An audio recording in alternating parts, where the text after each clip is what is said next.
Manusia memiliki dua fungsi kedudukan dalam kehidupan, yaitu sebagai makhluk individu dan makhluk sosial.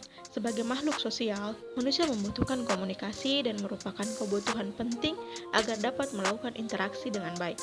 Atas dasar kebutuhan tersebutlah, manusia berupaya mencari dan menciptakan sistem serta alat untuk saling berinteraksi, mulai dari gambar seperti bentuk lukisan, isyarat seperti tangan, asap dan bunyi, huruf, kata, kalimat, surat, sampai dengan telepon dan internet.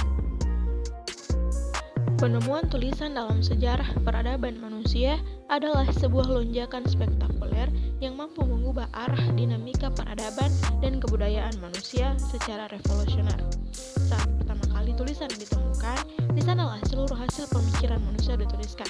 Tulisan itu ditulis dalam berbagai sarana yang memungkinkan terjadinya perekaman ingatan kolektif, menjadi terdokumentasi dengan baik yang akan dibaca dari satu generasi ke generasi yang lain. Secara umum, huruf diartikan sebagai media informasi antar manusia. Sebelum huruf ditemukan, manusia pada zaman purba pada awalnya berkomunikasi melalui gambar-gambar yang mereka dapat lukis di berbagai macam media, misalnya saja di bebatuan, di daunan, atau di dinding-dinding gua.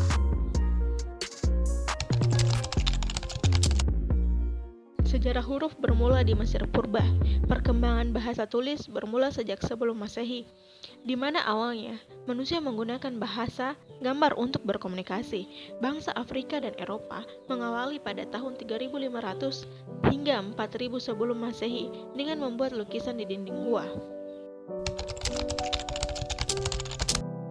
Pada umumnya, aksara yang terdapat di daerah-daerah Nusantara adalah turunan dari aksara yang berasal dari masyarakat India Selatan, yakni aksara Pallawa, yang adalah turunan aksara Brahmi, yang kemudian dipercaya sebagai induk dari seluruh aksara yang ada di wilayah Asia bagian selatan dan tenggara. Dalam perkembangannya, aksara Pallawa merupakan awal mula terciptanya aksara Nusantara yang kemudian membentuk aksara-aksara daerah dengan penyesuaian terhadap dialek yang digunakan oleh masyarakat lokal dari bangsa Indonesia. Misalnya, aksara Kawi, Hana Cataka, Sunda, Batak, Bugis, dan Ulu. Bangsa Yunani kemudian mengadaptasi sistem alfabet ini ke dalam struktur anatomi huruf yang lebih teratur dengan menerapkan bentuk-bentuk yang geometris.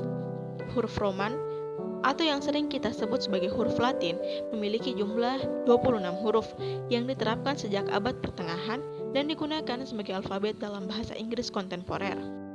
Sistem alfabet kemudian terus berkembang, hingga akhirnya bangsa Romawi menyempurnakan ke dalam bentuk huruf yang sebagaimana kita kenal dan gunakan sekarang.